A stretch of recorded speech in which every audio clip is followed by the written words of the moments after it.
तुम्हारे बस की कुछ नहीं है, मैं तुम्हें छोड़कर जा रही हूँ। प्लीज अपने बच्चे और मुझे छोड़कर मत जाओ।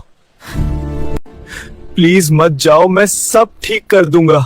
तुम कुछ ठीक नहीं कर सकते।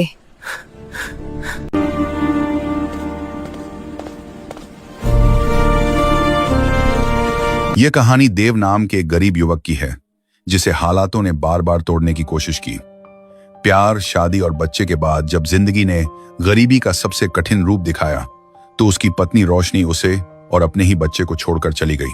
अमन ने दर्द को कमजोरी नहीं बनने दिया। उसने अकेले अपने बच्चे को पाला, मेहनत की, पढ़ाई जारी रखी और 5 साल बाद इस जिले का डिस्ट्रिक्ट मजिस्ट्रेट बनकर लौटा। फिर जो हुआ सब देखकर रह गए। देव की जिंदगी शुरू से ही आसान नहीं थी। बचपन में ही उसके माँ बाप दोनों गुजर चुके थे। न कोई सहारा, न कोई अपना। रिश्तेदारों के घर पलता रहा, लेकिन वहां भी वह ज्यादा दिन टिक नहीं पाया। जैसे जैसे बड़ा हुआ उसे समझ आ गया कि इस दुनिया में अगर जिंदा रहना है तो अपने दम पर रहना होगा। पढ़ाई में देव होशियार था, लेकिन हालात ने उसे किताबों से ज्यादा मेहनत करना सिखाया। कॉलेज की पढ़ाई किसी तरह पूरी की, फिर रोजगार की तलाश में एक बड़े शहर आ गया। शहर बड़ा था, चमकदार था, लेकिन देव के लिए वह सिर्फ संघर्ष का मैदान था। दिन में कभी होटल में बर्तन धोता, कभी गोदाम में बोरे उठाता, कभी किसी दुकान पर काम करता। शाम को जब थककर कमरे में लौटता तो शरीर टूट चुका होता, लेकिन मन अभी भी जिंदा था। वह जानता था कि यह जिंदगी हमेशा ऐसी नहीं रहेगी। वह पढ़ना चाहता था, आगे बढ़ना चाहता था, लेकिन फिलहाल पेट भरना जरूरी था। उसी शहर में एक मोहल्ला था जहां गरीब लोग रहते थे। तंग गलियां, छोटे कमरे और हर चेहरे पर अपनी अपनी लड़ाई। वहीं देव की मुलाकात रोशनी से हुई। रोशनी भी उसी मोहल्ले में रहती थी। उसके पिता रिक्शा चलाते थे, मां बीमार रहती थी। रोशनी की जिंदगी भी आसान नहीं थी, लेकिन उसके चेहरे पर एक अलग ही चमक थी। वह बात करना जानती थी, सपने देखना जानती थी। देव और रोशनी की मुलाकात पहले पड़ोस में हुई, फिर धीरे धीरे बातें बढ़ने लगी। दोनों एक दूसरे के दुख समझते थे। देव को रोशनी का साथ अच्छा लगता था और रोशनी को देव का शांत स्वभाव। दोनों जानते थे कि वे अमीर नहीं हैं, लेकिन उन्हें लगता था कि साथ रहेंगे तो सब ठीक हो जाएगा। जब शादी की बात चली तो दोनों परिवारों ने ज्यादा विरोध नहीं किया।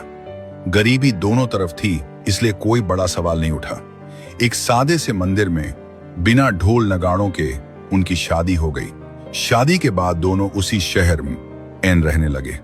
एक छोटा सा कमरा किराए पर लिया। कमरे में एक पलंग, एक चूल्हा और कुछ बर्तन। यही उनकी दुनिया थी। शुरुआत में सब ठीक लगा। दोनों साथ खाते, साथ हंसते, साथ सपने देखते। देव दिन भर काम करता और रात को रोशनी से बातें करता। रोशनी को लगता था कि भले ही जिंदगी मुश्किल है, लेकिन प्यार है तो सब सह लेंगे। लेकिन धीरे धीरे जिंदगी का असली चेहरा सामने आने लगा। काम हमेशा नहीं मिलता था। कभी किराया बढ़ जाता, कभी खाने के पैसे कम पड़ जाते। रोशनी घर में बैठी बैठी थकने लगी। बाहर निकलने के सपने, अच्छे कपड़े, बेहतर जिंदगी सब अधूरे रह जाते। कुछ महीनों बाद रोशनी को पता चला कि वह मां बनने वाली है। देव खुश हुआ। उसे लगा कि अब उसकी जिम्मेदारी और बढ़ गई है। उसने और ज्यादा मेहनत करनी शुरू कर दी। दो काम करने लगा, लेकिन जितना वह कमाता उतना ही खर्च भी बढ़ता गया। बच्चा पैदा हुआ, एक नन्हा सा बेटा। खुशी के साथ डर भी आया। दूध, दवाइयां, कपड़े, हर चीज के लिए पैसे चाहिए थे। रोशनी अब ज्यादातर समय परेशान रहने लगी। उसकी नींद पूरी नहीं होती, शरीर थका रहता और मन में हर वक्त चिंता भरी रहती। वह देव को देखती जो हर दिन थका हुआ लौटता, लेकिन हालात वैसे के वैसे रहते। धीरे धीरे रोशनी के मन में सवाल उठने लगे, क्या यही जिंदगी है? क्या कभी हालात बदलेंगे? देव चुपचाप सब सहता रहा। वह जानता था कि रोशनी भी परेशान है, लेकिन उसके पास देने के लिए बस मेहनत और भरोसा था। उसी दौरान मोहल्ले में एक नया आदमी आया। नाम था रोहित। अच्छे कपड़े, अच्छी बाइक, बातों में चालाकी। वह अक्सर रोशनी से बातें करने लगा। पहले हालचाल पूछता, फिर सहानुभूति दिखाता। इतनी छोटी उम्र में इतना बोझ, तुम इसके लायक नहीं हो। रोशनी शुरू में चुप रही, लेकिन जब रोज की तंगी, थकान और बेबसी बढ़ती गई तो रोहित की बातें उसके दिल में उतरने लगी। उसे पहली बार लगा कि शायद वह किसी और जिंदगी की हकदार है, और यहीं से सब कुछ बदलने लगा। रोशनी अब पहले जैसी नहीं रही थी। उसके चेहरे की चमक बुझने लगी थी। आंखों में हर वक्त एक अजीब सी बेचैनी रहती।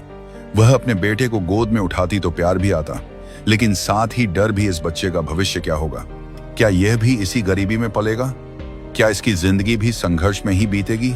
देव हर दिन पहले से ज्यादा थका हुआ लौटता। उसके हाथों में छाले पड़ गए थे, पीठ झुक गई थी, लेकिन आंखों में अभी भी उम्मीद बाकी थी। वह रोशनी से बार बार कहता, थोड़ा सब्र रखो, सब ठीक हो जाएगा।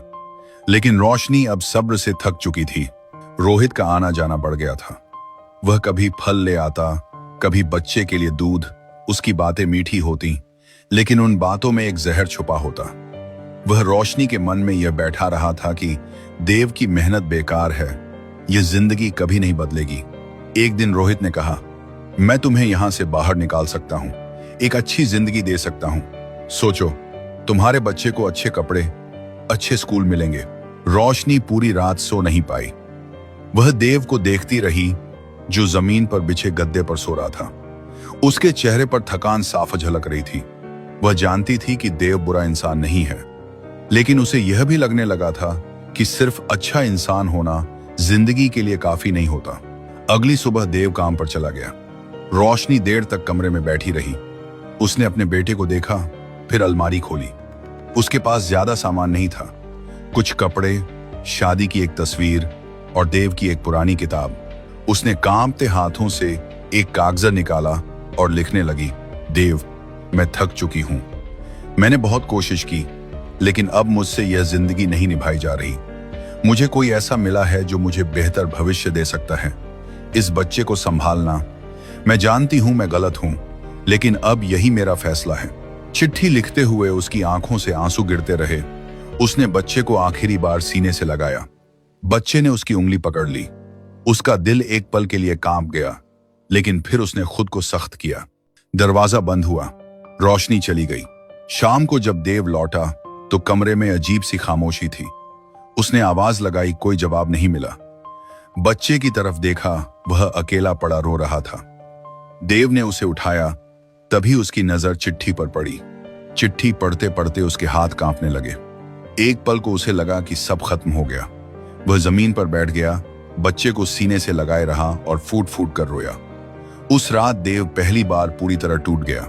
लेकिन सुबह हुई, बच्चा रो रहा था, भूखा था। देव ने आंसू पोंछे। उसी पल उसने फैसला कर लिया, अब वह टूटेगा नहीं, अब वह सिर्फ इस बच्चे के लिए जिएगा। दिन बहुत मुश्किल थे। काम के बाद बच्चा संभालना, खाना बनाना, रात को पढ़ाई, सब कुछ अकेले। कई बार वह थक कर गिर पड़ता, कई बार लगता कि अब और नहीं हो पाएगा, लेकिन हर बार बच्चे की आंखों में झांकता और फिर उठ खड़ा होता। उसने दोबारा पढ़ाई शुरू की, पुराने नोट्स निकाले, रात रात भर पढ़ता। लोग मजाक उड़ाते, गरीब आदमी आईएएस बनेगा, लेकिन देव चुप रहा। साल बीतते गए, 3 साल, 4 साल, 5 साल। देव का चेहरा बदल गया था। आंखों में अब दर्द के साथ दृढ़ता थी। मेहनत रंग लाई। उसने परीक्षा पास की। वह डिस्ट्रिक्ट मजिस्ट्रेट बन गया। उसी शहर में उसकी पोस्टिंग हुई, वही शहर जहां उसने कभी भूख, तिरस्कार और मजबूरी में सांस ली थी। पहली बार जब उसकी सरकारी गाड़ी उसी मोहल्ले से गुजरी तो देव की आंखें भर आईं। वही टूटी सड़कें, वही संकरी गलियां, वही दीवारें जिनके सहारे उसने कभी अपने सपनों को जिंदा रखा था। फर्क सिर्फ इतना था कि तब वह बेबस था और आज जिम्मेदार। गाड़ी के शीशे से बाहर देखते हुए उसने खुद से कहा, जिंदगी ने बहुत कुछ छीना, लेकिन हारना नहीं सिखाया। इधर रोशनी की जिंदगी बाहर से पूरी लगती थी, लेकिन अंदर से खाली थी। रोहित के साथ रहते हुए उसके पास पैसों की कोई कमी नहीं थी। महंगे कपड़े, बड़ा घर, गाड़ी, सब कुछ, लेकिन मन में शांति नहीं थी। हर रात जब वह आईने में खुद को देखती तो एक सवाल उसे तोड़ देता, क्या यही सुख है? उसे अपने बच्चे की याद हर पल सताती थी। उसी टीस को दबाने के लिए वह एक एनजीओ से जुड़ गई थी। गरीब बच्चों की सेवा में उसे कुछ पल का सुकून मिलता था, जैसे किसी का दर्द कम करके वह अपने अपराध को हल्का करना चाहती हो। एक दिन उसी एनजीओ में एक बड़ा कार्यक्रम रखा गया। मंच सजा था, बच्चे उत्साहित थे और शहर के जिला मजिस्ट्रेट को मुख्य अतिथि के रूप में बुलाया गया था। थोड़ी देर में सायरनों की आवाज गूंजी। जिला मजिस्ट्रेट का काफिला भीतर आया। काली सरकारी गाड़ी रुकी, दरवाजा खुला, देव नीचे उतरा। उसके साथ उसका बेटा भी था, छोटी उंगलियां कसकर उसके हाथ को थामे हुए। दोनों मंच की ओर बढ़े और कुर्सियों पर बैठ गए। कार्यक्रम तालियों से गूंज उठा, लेकिन रोशनी के लिए सब कुछ जैसे थम गया। उसकी आंखें बस मंच पर टिक गईं। वही देव जिसे उसने कभी फटे कपड़ों में, थकी आंखों और खाली जेब के साथ देखा था, आज वही देव आत्मविश्वास से भरा, सधा हुआ, पूरे जिले का अधिकारी बनकर बैठा था। और उसके पास बैठा वह छोटा सा बच्चा, मासूम चेहरा, तेज आंखें, देव के कंधे से सटा हुआ। रोशनी का दिल जोर से धड़क उठा। यह मेरा बेटा है। उसके होंठ कांपते हुए हिले। उसकी आंखों के सामने अतीत घूम गया, एक एक पल, एक एक गलती। सब धुंधला होने लगा। वह कुर्सी पर बैठी बैठी फूट फूट कर रोने लगी। आसपास की महिलाएं घबरा गईं। क्या हुआ दीदी? किसी ने पूछा, लेकिन रोशनी बोल नहीं पाई। उसका गला भर चुका था। मंच से देव की नजर भीड़ पर गई।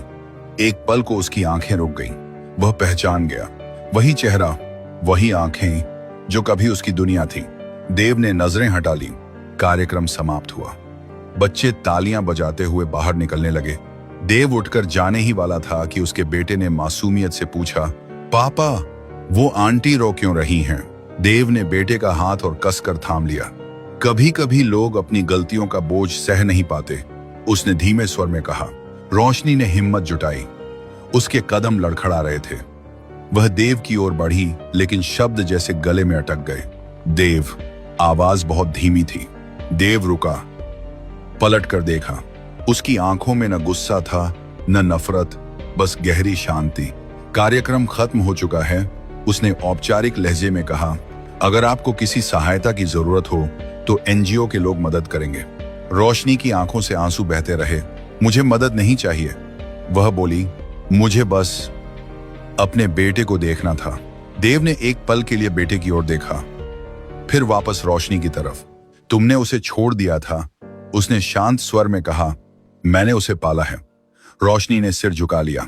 मुझे माफ कर दो, मैं कमजोर पड़ गई थी। देव ने गहरी सांस ली। कमजोरी गलती नहीं होती, वह बोला, लेकिन जिम्मेदारी से भागना गलत होता है। उसने बेटे का हाथ पकड़ा और आगे बढ़ गया। रोशनी वहीं खड़ी रह गई, आंखों में दर्द, पछतावा और अब एक साफ समझ। देव बाहर निकलते हुए जानता था, आज बदला नहीं हुआ था, आज इंसाफ हुआ था। और कभी कभी यही सबसे बड़ी जीत होती है।